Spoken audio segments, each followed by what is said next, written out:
am going to share my screen for today. Today we are going to wrong screen. We are going to cover something I think Joey asked me, and I think you all will really benefit from it. It's basically the PML onboarding process. Even though I did talk about it a little bit, now this is the complete process, including additional resources. And then I'm also going to, within that process, I'm going to talk about few other things that are very, can you see my screen? Just put a thumbs up. Okay, perfect. All right. So here we are. Let's say, remember last week I was talking to, was it not Steven, it was Matt. He had a conversation. Oh, we were just talking that let's say you are having a one-on-one conversation with a private money lender. You got to the end of your pitch deck. What should happen then, right? You have to be extremely sure and you have to be the driver. If you get to that point and there's a silence, you are in big trouble because you're giving wrong messages and you don't know what needs to happen. You need to be absolutely sure. Now, I know I'm not saying that what happens is in your control. All I'm saying is you need to know what you need to say. You need to be the driver. All right. So, what could happen when you get to the end of the conversation? Of your pitch deck. So this is not your big presentation to a group. This is not anything like that. This is someone you already had conversations with. So it's not a level one stuff, which means you don't know who you are, right? You've already gone through that. They've said, oh yeah, this sounds interesting. Now you went through your level two pitch deck, which is the one I've shared with you, which you should have by now, and you can tweak it, but it should be ready. So you've gone through every single detail, frequently asked questions. You've done your job. Now you're at the end, right? They have to use, somebody has to make a decision whether they're going to move forward, right? So what can happen? If it's a yes, it's a very simple process. Are you gonna just ask them, you wanna start now? Like, how do you pose that question at the end of the? Yeah. I'll do that. Let me All right, sorry. Yeah, keep going. No worries. No, absolutely keep asking because when you ask, I know what's in your mind, and that will help me also address that. So don't worry. Absolutely say out loud when right in the middle. It's no problem. But I will address that. So if they say yes, we go through the onboarding process, and I have a full instructions on that, right? I'm just talking about that moment, right? And then we'll talk about what do you say, or they'll say no. They will actually come out and say, oh, this doesn't sound, this is something I want to do, or whatever. Like it's a hard no. It's not like, oh, maybe not. It's a hard no. Or they ask or they say something that you know is not going to work with you. So you have to make a decision and you don't want to try to convince them. All I do is when I hear a hard no and they say something that I know is never going to work with me, because that will happen. It's unrealistic for you to think that, oh, you're going to try to convert somebody from saying no to yes, especially if they use the word no because they've thought about it and they really decided this is not. Maybe they'll say, oh, I would never tie my money for 5 years. Even if you offer the 1 year term, they say, well, then 12% is just not going to make it for me. You know, I'm making 20% on doing this fix and flip. What do you say to that? You know, you don't want to try to convince you. You're not going to change your model. So it's a hard no in that sense, right? So all you can do is you're going to just add notes. You're going to thank them for their time and you end the call. So that's easy, right? No problem. Here's the problem. You have people who are undecided, right? You're not sure. You made the page and you come to a conclusion and you're getting this vibe that I'm not sure if you're getting to where we need to. They're asking questions and they're sounding undecided. You'll sense it. It's very clear. You will add notes to your CRM, but here's the thing. You have to have a follow-up process in your CRM that follows up with these people. And most importantly, they need to be kept in the loop. Because what happens is if you just leave them as is, what's going to happen is, of course, you won't ever hear back from them. I've had many people who actually were undecided. They were on my database.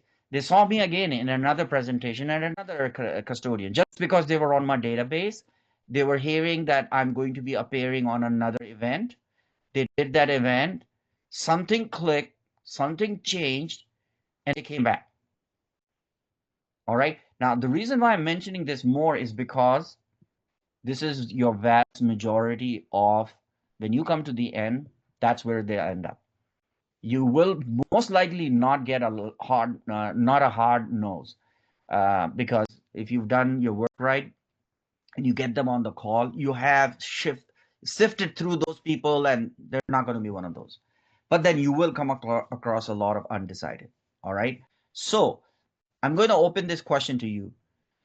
Well, okay, so this means that ensure that you have a good follow-up system in place for these prospects. All right. Now, my question to you is why, but you can actually decrease the number of undecided prospects when you get to the end of your one-on-one presentation.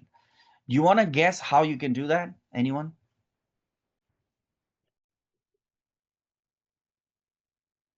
You just start the beginning onboarding process anyway, like, be you. I love it. Yeah, I think in sales it's called a confirm close or something like that, right? It's like you just assume that they're gonna close. Yeah, you say, okay, so, we'll send you all the paperwork, right? I'm sending it to you. Oh, sorry, it's already gone. FedEx is gone. So make Yeah. sure you get it. And then look really disappointed when they say, "Oh, I don't want to do." I'm sorry, I already spent $30 on the FedEx. I love that. That's yeah. But what's going to happen is the reality is, you will have a mixed bag. You will have people who are not going to be undecided, and so, but there's something you can do that is under your control that will ensure that you minimize the undecided one. Guess another guess. Teresa, you want to try? I think she's trying to unmute. Yeah, there you go. I guess I was just thinking that through the whole process that you're going to be answering so many questions. So we're Uh-huh. still saying you've answered multiple questions and they're coming to an undecisive. I guess Very I good. just Very run good. out. Yes, yes, you got it. That's what I was getting to. What it comes down to is your pitch deck, your presentation. If you do a terrible job, not only will they have a lot of questions, and when you try to answer those questions, because remember what's going to happen is your pitch deck is well thought of, right? You know it, you can answer the question. If you don't include them in the pitch deck and you're trying to answer questions that are coming up, they're going to be harder for you to address, right? And sometimes it just becomes they're not going to be satisfied, or they're going to think, well, I'm not really sure. But if you do a really, really good job so here's the another thing about the presentation. I do this all the time. Number one, your pitch deck, this is obvious. Your pitch deck has to be very powerful. You actually now have the actual pitch deck I use, and you know that it works. So it's not that it's a poor, you just have to tweak it to your liking. But number two, this is important. I do this all the time. Research your prospect before you get on the call. So don't show up on the call without knowing who they are. You will be embarrassed because let's say you got on the call, they only gave you two pieces of information. Oh, yeah, I'm in real estate. And you find out this person has a commercial real estate empire. You're going to treat that person very different. Your conversation would be very, I mean, you have to show respect, right? Based on that. Oh, I hear that you already have a portfolio. Wow, that's great. And that also helps you understand, well, why would they be considering private money lending? So just simple. I'm not saying that do a deep research. Just Google search, see what you can find on there. If there is a Facebook page, LinkedIn is great, especially if they are working, if they have W-2 job. Even people who don't have W-2 job like me, I have a LinkedIn profile, active profile, and I actively use it, right? So this is a good way to gather just basic information. What are they doing, especially in terms of real estate or investments? You want to know before you get on the call. So you're prepared. Number three, this is one of the most important thing. Rehearse. Do not open your presentation if you don't know what's on the first slide, next slide, and so on. I'm doing this presentation. Not only I did create every single page, I did rehearse it at least once before I do this. I always do that because when you are not sure, well, guess what? Your participant can figure it out that you have this screen and you're actually literally reading and you're kind of stuck because maybe you're reading it for the first time. So you don't want that, right? So again, if you have a powerful pitch deck, you research your prospect, and you rehearse your presentation, and you know your stuff, you're just going to minimize that undecided people. Okay, so let's go back to your question, Mikhail. Your question, go ahead and say that again so I can go back and address it. Yeah, my question was if you were, at the end of the presentation, right? How do you say, how do you introduce the next step? Like you say, okay, so what do you like to do? Do you like to start the onboarding process? How do you pose that question, right? Very good. So first, I would suggest watch some of my Yeah. private Yeah. money lender things. Right. They're all not going to be the same, because what's happening is by the time we get to the end of the conversation, I'm picking up these signals from them, and most of the time it's the yes. And I say something, they are nodding their head. It's those visual cues you're getting. And I've learned two things that are very important. One is about how does it sound like? You will get a good feel. And the most important one is how does it feel like? And whatever they say based on that is a really, really good clue for you. So I usually will ask them, well, how does it sound like, or what do you think? Right. And again, I'm not, that doesn't mean they're going to join. That's when I drop the bomb, when I tell them that, oh, so they tell me they're ready to join. That's when I tell them that, okay, well, great. Then in about 24 hours, I will follow up with an email, let you know if I can let you join the program. And if I do, I'll let you know the next steps. Okay, so you actually never tell them, okay, you can join the program. You always tell them, oh, I gotta think about it. Well, I don't say it that way. No, think about it, but you say, I'll let you know. Yeah. So I'll tell you why I do it this way. So like I'm doing a presentation tomorrow, so I don't know if you registered for it, this workshop that I'm doing for American IRA. It's on LinkedIn. You can just go on my LinkedIn and register. So I'm doing that live. You will see how I do it. When I go to the end, I will say I can only accept certain number, right? So people are coming into my one-on-one, literally while I'm on that, I'm seeing that people are setting up appointments with me on my Calendly, right? So they know that I did this presentation, public presentation. So when they're on the call with me, they know they're not the only one. At least that's what my impression is. So I tell them, look, I am also talking. It's like when you're doing an interview, right? And you're applied for a job, they know that there are other applicants. All right. And honestly, I also, especially in a case where I'm not 100% sure, I'm very, very honest. And I tell them, look, I do have other private money lenders. And so I'm going to see, who is the best match. And, if I feel that this is good, I'll send you a confirmation. Sometimes on the call, I'll give them that. I'll tell them, look, it sounds like, you might be a good fit. But let me see, within 24 hours, you'll hear from me and you'll get that information.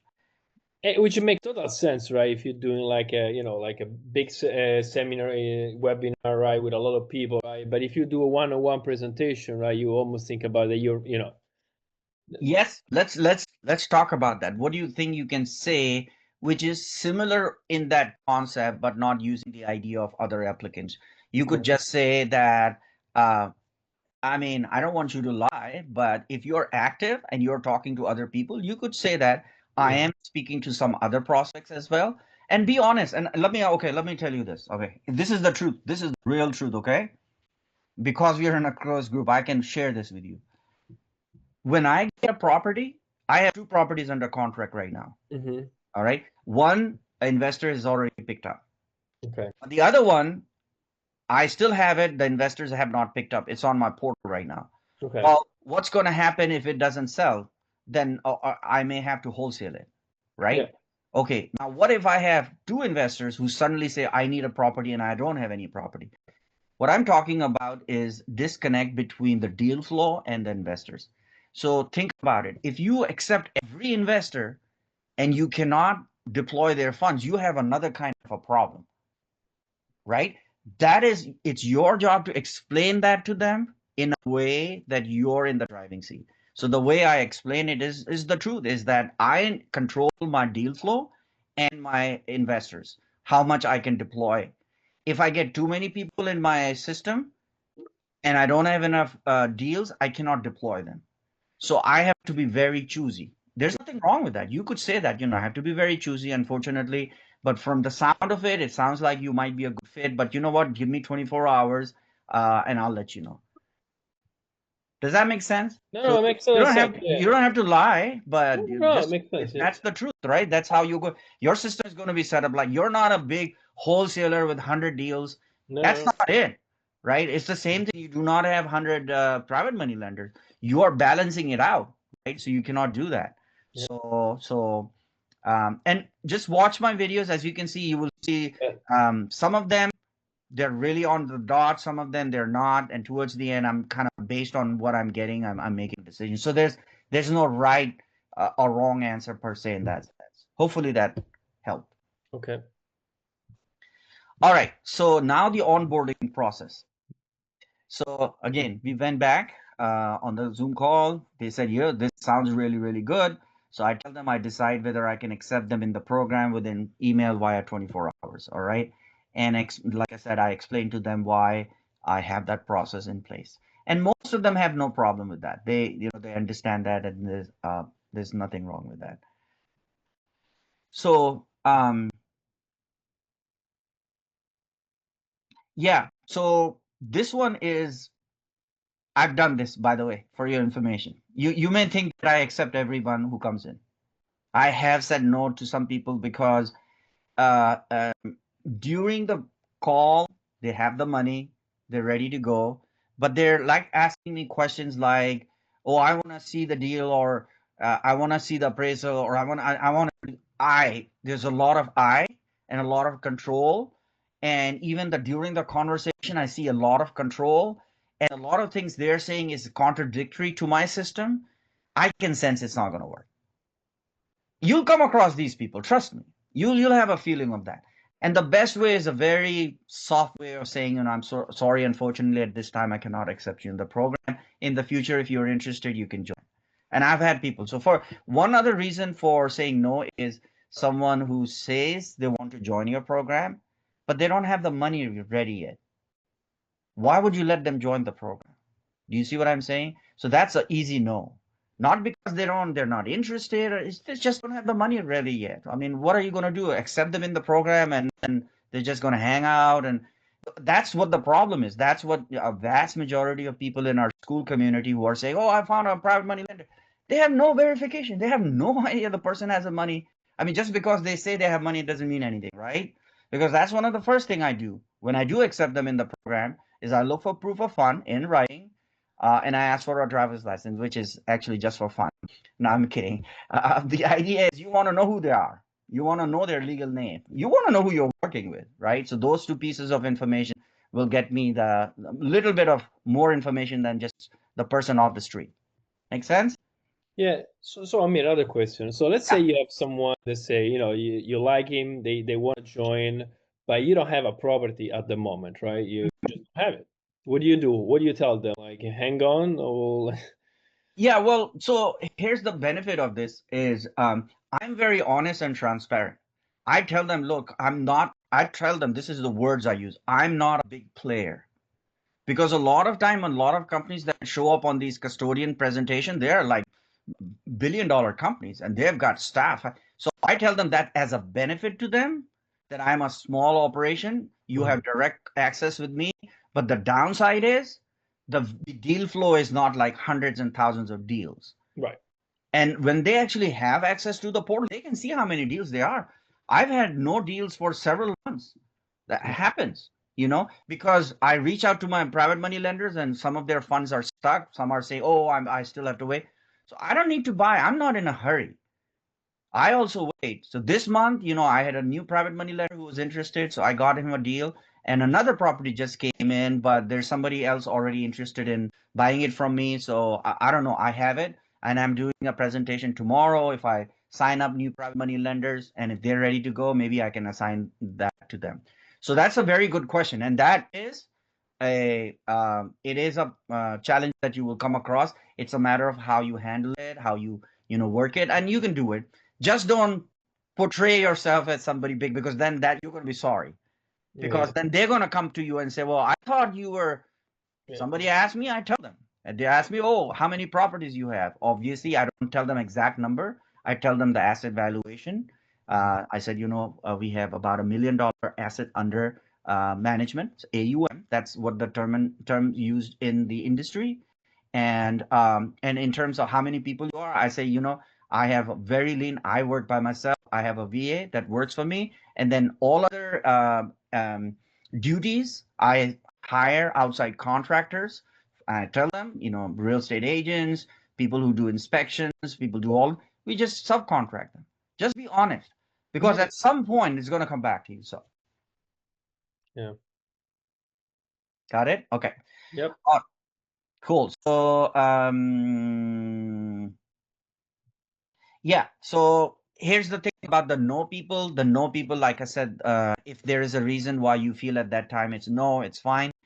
Sometimes they don't have the money right now, and again, you would put them in the CRM, and maybe at some point, if they're interested in joining, they can come back. But you do have to. I call it keeping the house clean. By now, I could have literally dozens and dozens of more private money lenders in my database that I decided not to, because all they would have been with somebody who has access to the portal, and they're not doing anything. In fact, I actually have a kind of a rule that I tell them. This is one of the things I tell my private money lenders when I bring them in is you're under no obligation once you are in our system to invest in a deal. However, I do want to let you know that from time to time, we do remove investors from our portal who have been inactive for an extended period of time. Do you see what I'm saying? And what that means is I'm warning them, look, I mean, at some point you join this because you want to invest. And I'd like you to join this because I want you to invest. I'm not charging you any fee. But one of the responsibility that you have, and I'll show you that email that says that I expect you at some point to, invest in our opportunity. So it's a very subtle way of telling them, look, if you're just here for fun, then I'm sorry, I may have to remove you. So I have removed at least 2 or 3 investors because of that. Like they didn't invest in anything, they're just watching and watching. And I send them Prime Bid. I'm going to talk about Prime Bid in a moment as well. So yeah, keep the people who are on the know, add them to your CRM, keep them in your email list. Now they said yes, and I decide whether I want to accept you in the part. So now we have someone that I've told them, okay, we'd love to invite you. This is the email. Now we're going to do our onboarding process. Here's my onboarding process. Welcome email. This is the welcome email. I'll read it out to you. Yeah. Hi, Larry. I would like to welcome you to as a private money lender on passive income portfolio via real estate investment. This is the name I have, so I don't say slow flips, right? So you can make up your own branding name. Program. Below are the login credentials to your password protected private lender section on our website. Please use the credentials to log in and go through the 3 tutorial videos. Right on that page, I just made 3 videos just to show them how to use it. Now listen to this. These are the instructions. Okay, this is part of the onboarding process. While there is no cost of joining and or ongoing charges for our program, access to our portal comes with some responsibilities. Number one, while you're not expected to commit to most deals, we hope you will review all or most deals that are added in our system. Feel free to download property reports and ask questions. This tells us that you are active in our system. We do remove inactive lenders from our system from time to time. Number two, each property listed in our system has a close date. Once a private lender commits to a loan, tutorial video will show you how. They are expected to abide by the deadline and close on those loans as scheduled. Number three, we are expanding our portal and will soon invite select investors. This is something that I had decided early, but I've never done. I've tried to do it, it didn't work, which means I was going to bring in outside investors who are also going to be doing the same thing, but they'll be in my portal. So I haven't done that yet. Finally, you now have access as a private money lender, private lender portal, and you are a capital partner with Dream Prime Homes LLC. Below is your password. So here's the password, right? So this is the welcome email that goes out. You add them to your CRM, obviously, as a PML. And I'm using Podio, and all it is, it's a basic kind of a information that I have about them, and it adds them in the. I do add how much funds they have, so I know how much money is available. And in most cases, I have actually a PDF document that shows how much funds they have available. All right, now we want to assess whether the PML is ready to invest right away, which means cash If it's with self-directed IRA, is it cash, cash, cash? Not like, oh, I'll have it in a week, I'll have it in two, I have to do this, that will happen. So while you went through this process, they were ready, but now I need to know, are you ready right now?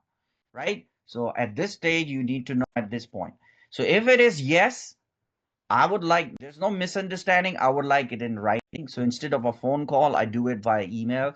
Hey, hey, Larry, just confirming you're ready to go. If I have a property under contract, would you be able to close in 2 weeks? If you use that verbiage, you're putting in their mind also that, oh, in 2 weeks, I have to actually pay for it. Do you see what I'm saying? And somebody who's not ready will tell you right off the top, oh, I'm sorry, I have to actually remove my fund, blah, blah, blah, right? And if it has to do that, then they're not ready right now. You need to confirm at this stage, you need to know, right? Find out what needs to be done. You have to be if something you can do to assist with the process, like in some cases, if it's let's say they have to do a rollover, they have money, it might take a couple of weeks, but you're the one going to help them do that. So once then your PML is now ready with cash available, then you're at the yes. Now you have someone who has cash ready to go. Now is the time you need a property. Do you see that all other times you didn't necessarily need the property? Now you need the property. So now you need to find a property ASAP. Now, when I say ASAP, it doesn't mean like within 24 hours.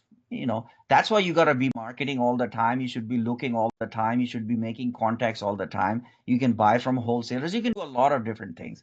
Finding property, as you know, is not that hard. It's just timing is something that you got to work. All right. This is important also. Let's say if an investor has said, I'm ready to go right now, and you haven't done anything for a month or 2 months, that's a bad sign for you, and you're not communicating with them. Because at the end, think about it, the reason why they joined your program is they want to have income on their cash. Now they have cash sitting, and it's 2 months, and they're getting uneasy about it. So it's your job to keep them posted. Hey, sorry, I just had a property under contract, but it fell through. I'm working on this another one, and so just because of that communication, they'll know that you're on the case. Do you see what I'm saying? So once you do this a couple of times, you'll realize it's really easy. You can either text them this, just short, hey, just wanting to let you know, I know it's been a couple of weeks. I want to let you know I'm working on a deal right now, so that way you just keep them on in the loop. Now, when a property is under contract, this is what I do. I will add it to the portal, and then with all the information. And in this case, if that private money lender has been waiting for so long, I will offer it to them as a prime bid opportunity. I explained to you what prime bid opportunity was, and I will explain it again. So first, before either way, you'll have to add it to the portal. Now, all of you do not need a portal. Let me repeat that over and over again. Just because I have a portal, just because I do it like this, it's one more layer. It's a little bit harder to do.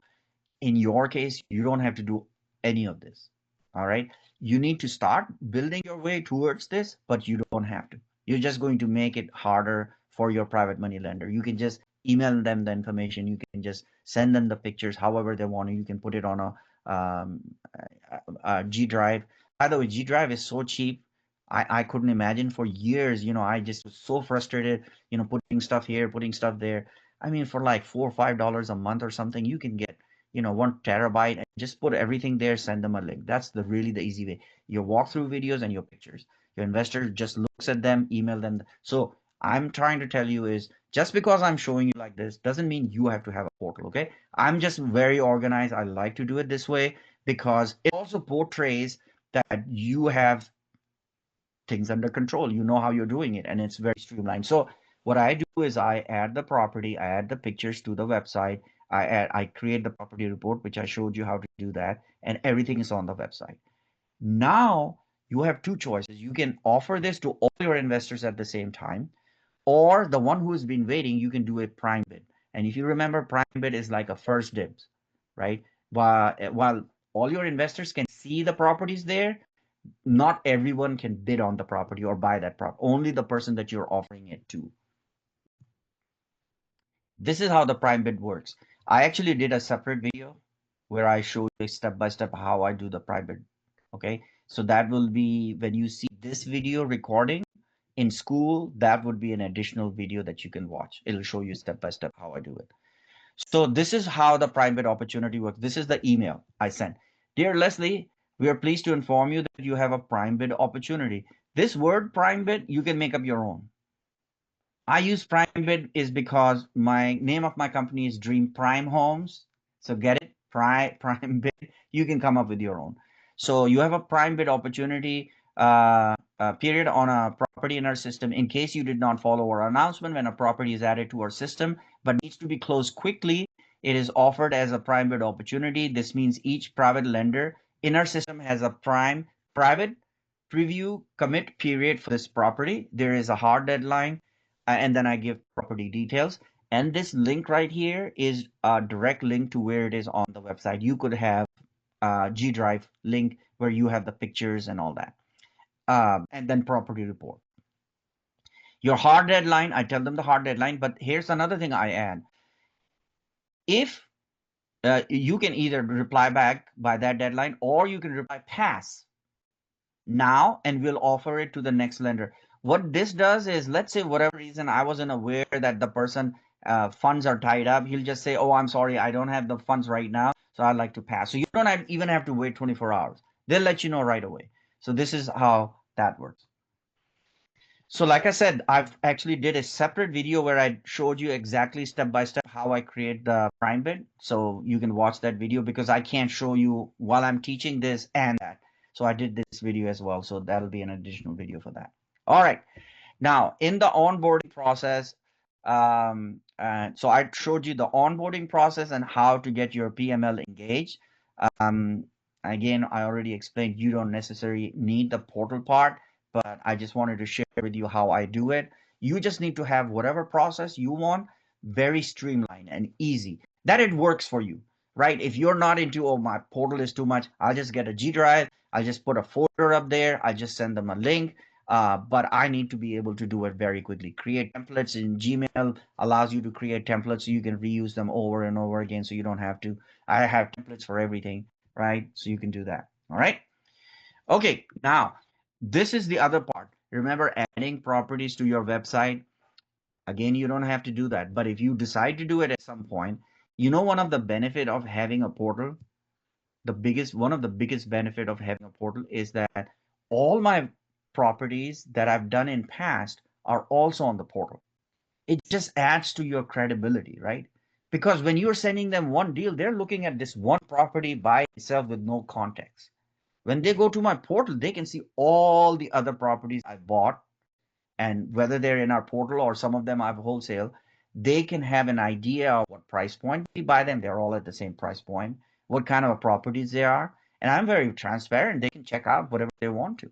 So it just adds to the credibility. It's the same thing on LinkedIn, right? Let's say you're 18 years old, you're fresh out of, I don't know, college or whatever, and you have a profile. Well, you will have no links, nothing.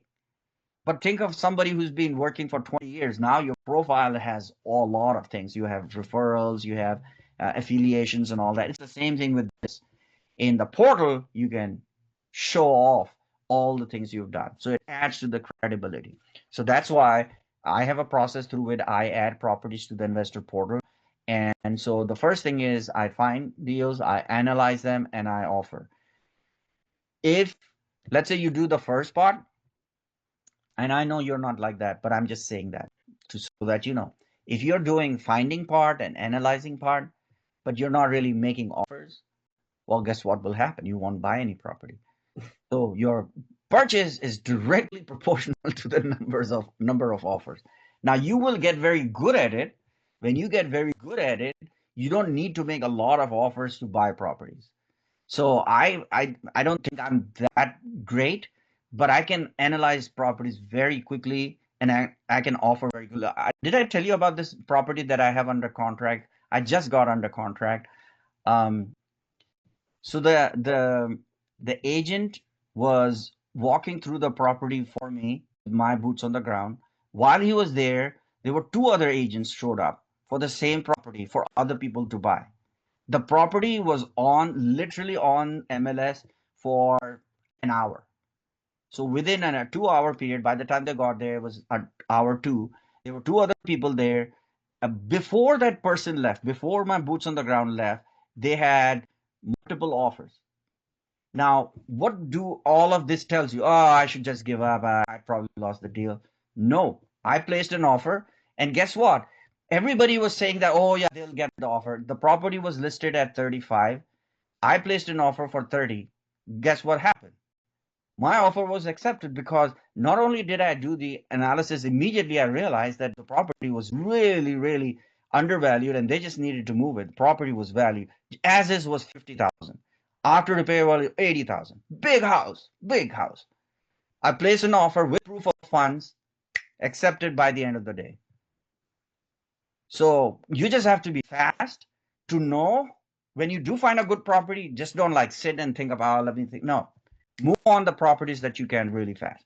And once you get good at analyzing deals, then you can make the decision faster. So you cannot just do one thing faster and another thing slower. No, you have to, this all is one line. Find, analyze, and if you find something good, offer, done, boom. Don't wait on that. That's how you get good deals. All right. Do you And so by make the way, sorry, can I interrupt you a second? sure. Do you so when you look at a property, actually I have two questions. One is this one. If you when you look at the property, do you send your boots on ground all the time before making an offer? No, not Right. all the time. So Yeah. because some places I don't have my boots on the ground. So there's two levels of it. One is I have to, remember we are also real estate investors. You also have to take a little bit risk, right? Which means you have to make some assumptions based on that you're making. And so in other words, you don't have all the information. Right. But I want to be in a position where I have enough information based on my experience to make a decision. So number one, here's what I do. I most of the time I'm looking at the pictures. If there are enough pictures, it gives me enough idea based on the numbers I run, based on the pictures that okay, this is a good potential deal. Two, what I do is, and Scott doesn't recommend it, but I do it. I will ask the easiest thing is the listing agent or the my buyer's rep. After they sign the agreement with me, I ask them to do a walkthrough for me if I cannot find the boots on the ground. Now, Scott says not to do that because they represent the seller, right? Right. The way I do that is this, and I'm not saying you have to do it this way or you should do it. When they go in and they're showing me the pictures and all that, instead of them deciding what to do, I tell them how to walk, where to walk, and I tell them to stop here, pan to the right, do this. Again, there's no guarantee that Yeah. person might hide something, but that's a risk I take. Based on that, I can make a decision whether I'll put in an offer or not. In Okay. some cases, I will have my boots on the ground. I'll send them that. And I had mixed things with boots on the ground as well. Not all boots on the ground are good anyway. So Oh, they may take pictures, absolutely. they may take really crappy pictures, which really doesn't add anything to it, you know. Yeah. So you just have to be good at number one, looking at the pictures. Remember, I keep using the word buy box. That is really important. So when they're doing the walkthrough, what I'm looking for is number one, big holes in the roof. If the roof is leaking, so I'm really really wanting to know if there was a leak, is the leak active? There are many older properties. A lot of people don't buy by mistake because they see these stains or damages, but they don't know that that was an old leak and there's a new roof. They didn't even bother to look. So I looked at the picture from outside the property I bought. It has a lot of stains. It has a lot of damage, which is obvious that there was a leak. But I saw the pictures from the outside. There's a brand new roof on it. It's like few years old, but there's no leak, right? So that was off. The mechanicals were fantastic, right? That's what I'm looking for in pictures.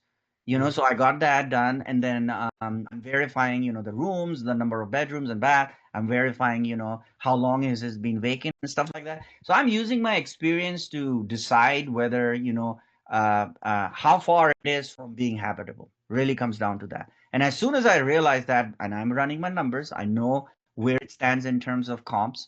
And if the numbers are good, it's a no-brainer. It's pretty simple, so there's plenty of properties out there that you can buy for under 30,000. Absolutely, you can buy for under 30,000. The Okay. really, really good one are probably going to be 30,000. So I have a video also. I'm showing that. So now let's talk about this. Your offer is accepted. You have to move really quickly. I write the contract. This is important. You probably all do this. I always write my contract as assignable. Do all of you know what assignable contract is? Good. Teresa, do you know what that is? Okay, perfect. Now, I'm telling you, this is very important. You may tell your agent to do that, but read your contract. If it is not on the contract, you will not be able to assign because they could refuse to do it. They could find some reason to do it. Somebody in our community was saying, oh, by default, everything is assignable. Absolutely, that's not true. It may be true in maybe some county somewhere, but my experience, if it's not written, you'll get a pushback from the title officer who'll say, no, I'm sorry, I don't know what you're trying to do. Your contract does not have that. It literally has the word and or assign after your name. All right. The benefit of this is, and it will happen, even if you have private money lender, pool of private money lender. It happens to me all the time. And I'm calling my private money lender and say, oh, I'm sorry, this month my funds are tied up somewhere else. Because I won't know everything from minute to minute. You know what I'm saying? All I can do is do my best. So when there's nothing I can do about it, that's the time I assign it. But here's the problem. If you didn't do this part correctly, which is find and analyze, well, guess what? You bought the property at too high a price. Well, guess what? You may not be able to assign it because, you know, so worst case, you may have to just sell it as is without making anything on it. And it may happen. So if you do it right, like this property that I have that I might assign, is worth 49,000 as is. I bought it at 30, right? I can easily assign it for 35. It's a very big home. It's 1,800 square feet, 3 bedroom, 1 bath, very big home. So that's what I went into, knowing that if I cannot, assign it to one of my private money lenders, I can do it. I actually already have an offer. The person who did the boots on the ground, he's an investor. He said, well, if you don't get it, I'll buy it. So I told him later I have it under contract. He said, okay, I'll take it from you. I said, well, I'll let you know when it's available, right? So if you do the analysis correctly, you can always assign it. All right. Oh, by the way, another thing. This is interesting. I think all of you know this. Teresa, so my question to you. So let's say, people in our community assign properties and they make money from assignments, right? Okay. Do you know what's the best way to make both money as a wholesaler and sell it to your investor at the same time? Do you know how to do that? No. Okay. Anybody? Mikhail or Ginevra, you want to answer that? I mean, meaning like, did you say it again? Like, I mean, you either make money or the old sale, right? Or you just you can resell it to your own investor at a higher price. Yeah. But do it every Actually, that's time. what we do. That's what we do. Yeah, We do exactly. extra But cash. Yeah. people are just afraid. No, if the problem is they're buying properties that are not valued that's why. Mhm. But I buy properties that are valued more than 30,000 all the time, Right. right? So if I put it under contract at 25 or 23 or whatever, I get a loan for 30. Yeah. So I'm making money there as well. And you need to keep funds anyway. So you can do both. You can be Yeah. wholesaling, making money, and assigning it to your investor at the same time. But if Yeah. you do it right, again, comes down to your analysis. If you're buying the property too expensive, then there's no spread in there. So you want to be able to do that. Perfect. Very good. All right. Now, so the next step is, after you have the property, to gather your pictures. You can find the pictures from the MLS or from your boots on the ground. Create your property report. We already talked about that. I have a full video on that. I actually created a special video where I show you step by step how I add properties to my portal. All right. Again, you don't have to have a portal, but just the process so you know how I do it. So we will have an additional recording for that. All right. So summary, review the slides for this week, and if you have questions, I can address that on Saturday. You need to have a clear understanding about your onboarding process, and just run it in your mind on, imagine yourself. You went through the presentation, you got to the end of the call. What are you going to say? What links you're going to give them? What information you're going to give them? If they say yes, What do you say if they say, well, let me think about it? What do you say if they say, no, it's pretty easy?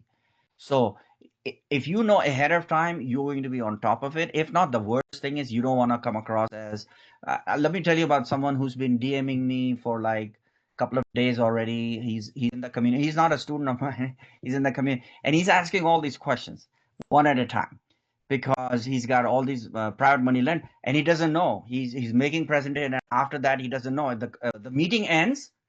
He doesn't onboard them. Now you have to go back and do it again. Well, guess what? You're going to lose some of these people if you don't know what you're doing. Because they're also going to think, well, I think this guy doesn't know what he's doing, right? He made this presentation, but so you need to know that, right? So I have that step-by-step process on how to do that. And I also had that prime bid video that shows you how you can actually have similar kind of process. By the way, this prime bid is, remember Scott talks about this.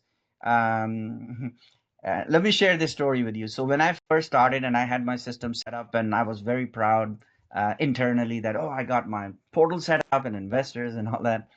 And so the first time when the property came in, I had a couple of investors at that time. I put it on my portal and send the link to all my investors. And I was just waiting. Oh wow, it's just going to be grabbed like that. Well, guess what happened? Nothing. I heard nothing from any one of them. Zero response.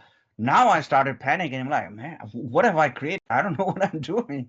So I sent a private message to Scott and I said, I did this. I did everything right, and I'm offering all of them, and I'm not hearing back. So he said, well, and he's like, down to it. He's like, this is what I do. When I get a property, I just the top guy who buys from me, I just send them a text message. I say, hey, I got a property for you. Are you interested?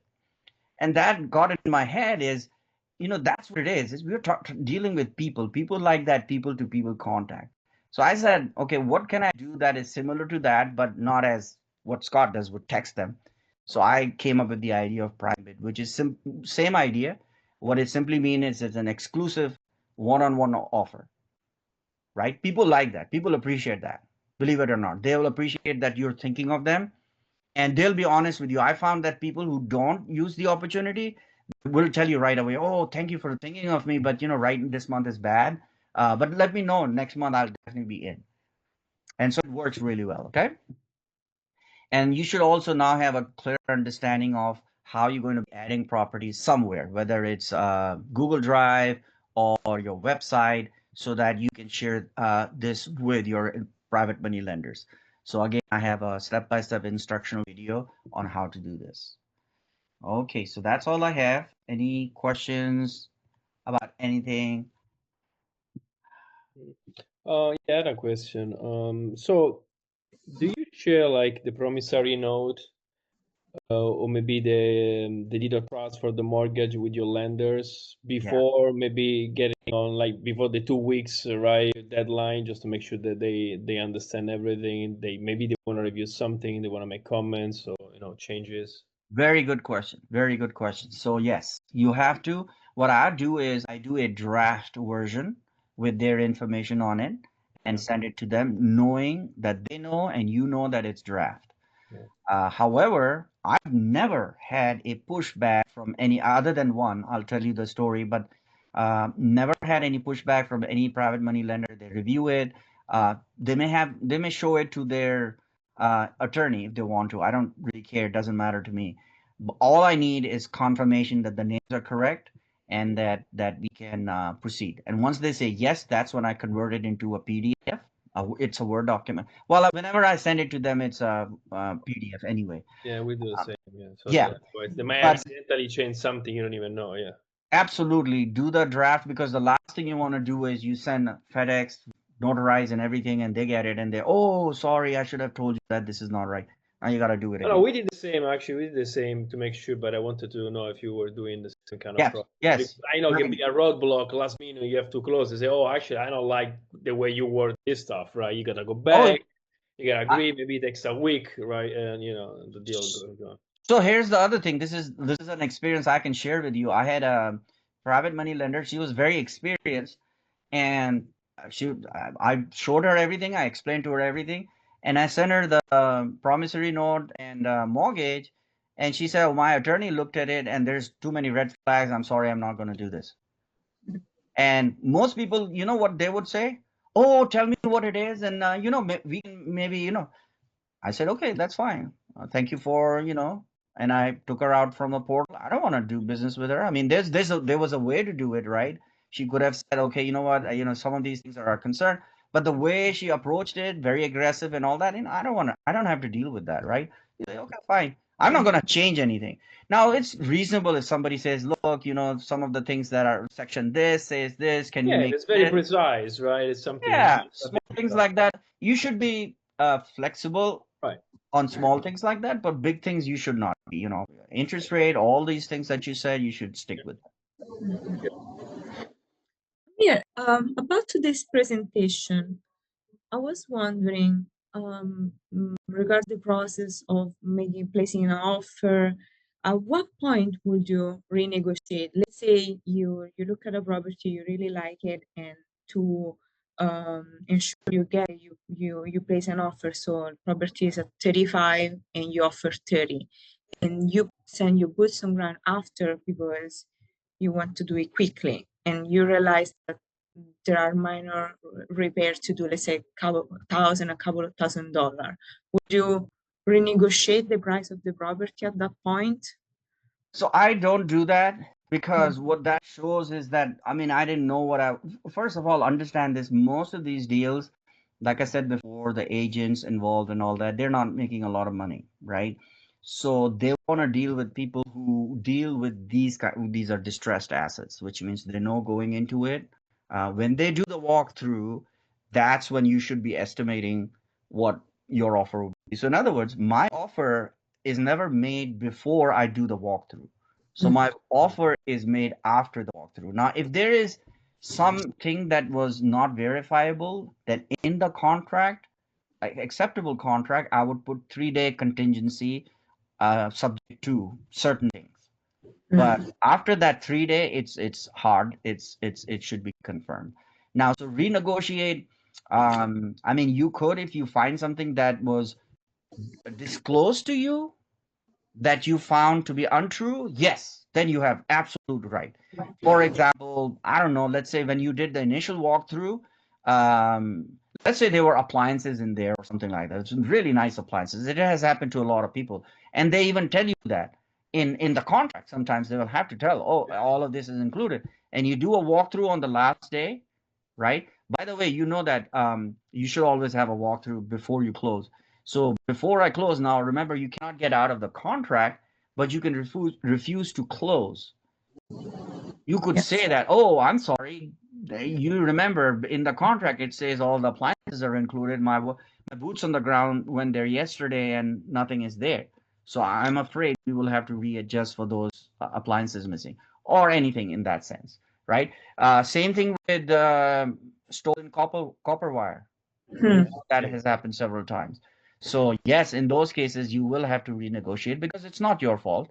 And up to that point, you're not the owner. Right. Okay. All right, cool. Any other questions? Cool. All right, guys. Thank you very much. I'll see you all on Saturday and we'll go from there. Take care. All right. Bye-bye. Bye. Bye.